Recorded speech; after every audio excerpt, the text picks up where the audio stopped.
Hey, everybody, welcome back to another edition of NAHL Coaches Corner. My name is Alex Kyrias. Today we sit down with the head coach of the Maryland Black Bears, Mr. Clint Mylymok. Clint, how you doing today? Good, Alex. Just I don't know what every state's doing, but we're back on the ice. Our rink is open, and my assistant coach Brandon Godkin and I are back on the ice throughout the week, running clinics and some high performance stuff as well. So a lot of good hockey players in the area. They're all home and chomping at the bit to get on the ice. So it's been fun working with some kids, and it's been a unique experience, I guess, in terms of how things are being done. And we're taking it very seriously. Our rink staff is amazing. They never get enough credit, and they're kind of teaching us the ropes on what's expected and being tough on us if they need to be, which is good. And it has to be welcome after what has been a very long and difficult 3 months for the entire league. You and your team included. You guys were in the middle of a incredible playoff race in the East Division, fluctuating between third place and sixth place and fourth place, fifth place. Tell us kind of the mindset of you and what you tried to do with your team in the days and maybe week following the cancellation of the season. Try to be proactive. I mean, the day it was announced, we were already on our way up to Jamestown, New York, and I was in touch with Combsy up there, and we discussed real quick before we left. I said, Joe, my feeling is we may not be playing tonight, so make sure your ownership group and the rink knows just in case. Let's have a heads up here, and sure enough, we're told we'll go on the trip, and then on the way up, Brandon was just kind of telling me updates like, hey, this team in the NCAA just canceled their season. It was just kind of like a domino effect, and we got close to an hour into the trip, and I made the bus driver pull over. I'm like, I don't think we're going to get there, and they had the emergency board of governors call that we were on, and sure enough, the decision, which is obviously a lot of angles to it, a lot of discussion, but they decided to cancel the season or cancel the weekend with the announcement on Monday. So we did. We just told our guys, hey, just go home. We're going to collect as much information as we can. Just go to your billets, and we'll give you a heads up by Monday. Give you some news, and I could kind of tell where it was headed. So with my imports and my Canadian kids, I said, go home, book your tickets, go home. If the season's going to happen, you'll be back. If it isn't, you're already home before the mass exodus. So we try to be a bit proactive, and I know some teams want to keep guys around and skate, and I kind of just wanted guys to be safe. To be honest, was my viewpoint on it, and so we didn't really. No one had a game plan. So what do? You just try and make sure the first and foremost to me is player safety, and go home. Don't be around each other, please. Just relax and let us give you an answer on Monday. So obviously you're excited to be back after a long break.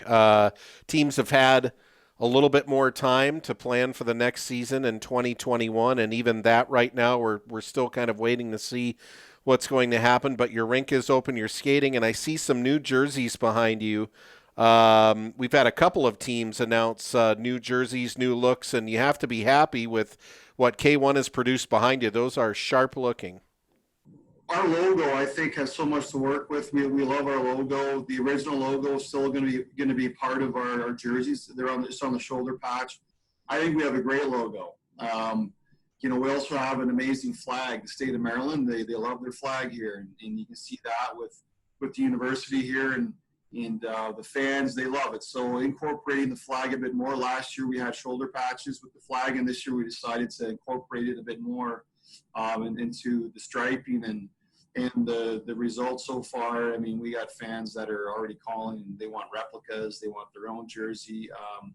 They're pretty sharp, pretty bold, and we love them. Our players love them. So far, the reaction has been, overwhelmingly positive, and it's a unique flag, so it's fun to kind of mix it up, change things up, and incorporate the bear as a primary logo, just the bear itself with the striping. So I think it's always fun to do things with your logo, whether it be your player apparel, your fan merchandise, and I know jerseys are things you don't want to change every year, but we just decided as a whole that, hey, let's do something different and unique for our league and really make a statement here.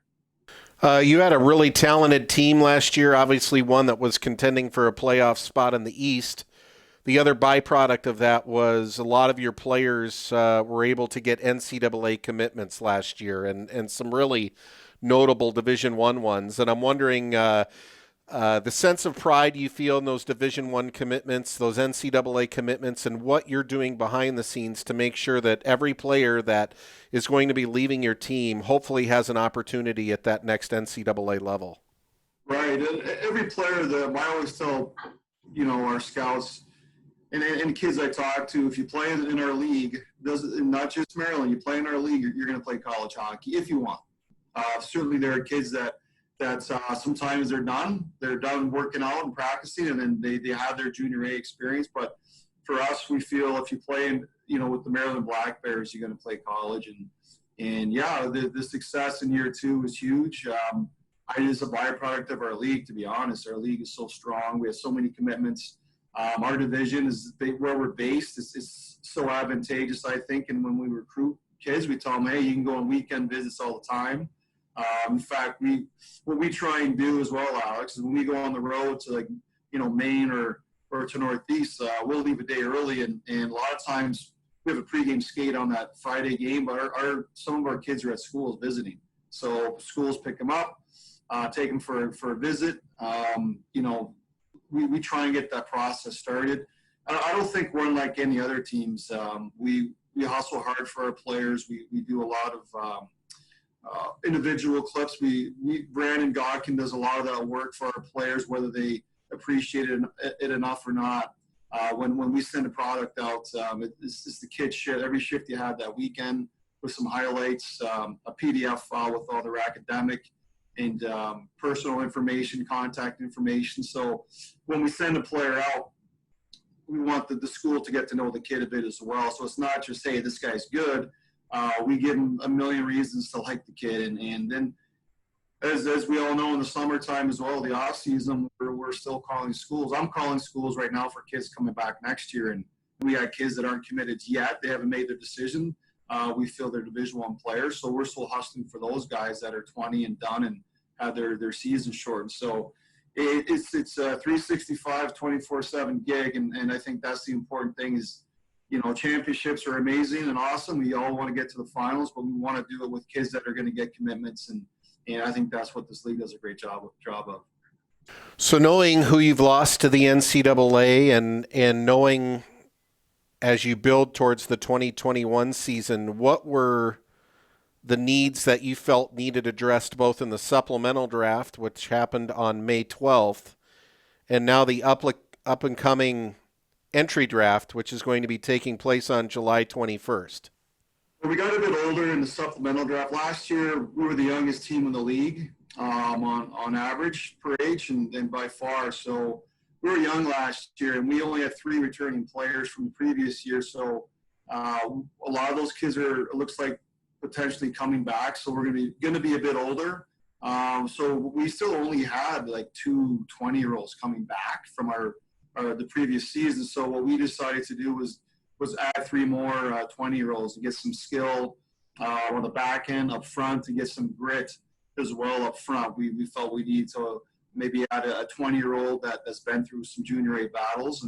And so we kind of got a bit of everything in that draft. It was a great idea. It really gave every team an opportunity to fill some needs and also create some excitement with a draft that, obviously they're tough times and not normal. So it was great by the league to give everyone the opportunity to get some marquee players and draft accordingly and fill some holes. So we did this. We're no different. We did the same thing. I felt we did a good job.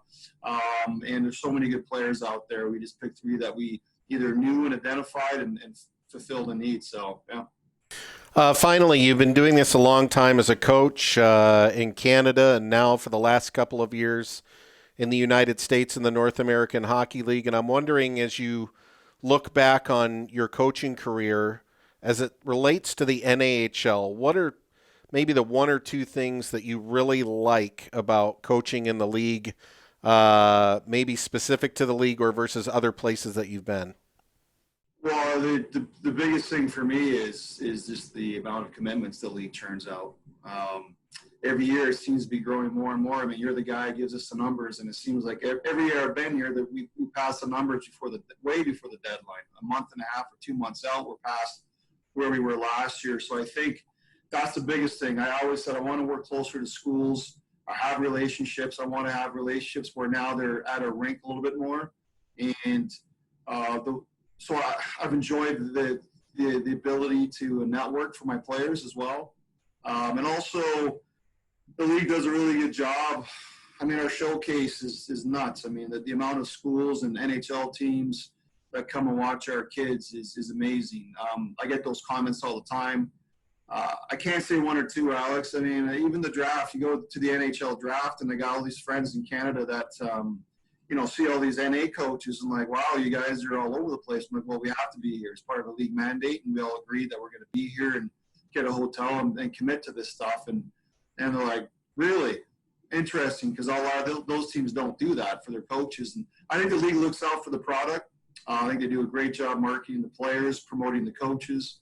And I think it shows, obviously. And those are some of the things that I've found. And I think the other part, I guess, sorry to ramble on, but I think USA Hockey is highly involved with their product. I think they're not just in the distance, in the background. Like, we have kids that are drafted, and we have kids that are going to schools. I think there's a real interest by USA Hockey to get involved with their league. And I think that's vital to be able to promote our league. I think it's really strong, structured in place. And I've talked to guys that are newly joining the league, and they're very impressed by the owners and by how this league is run. So it shows in the product for sure, on and off the ice.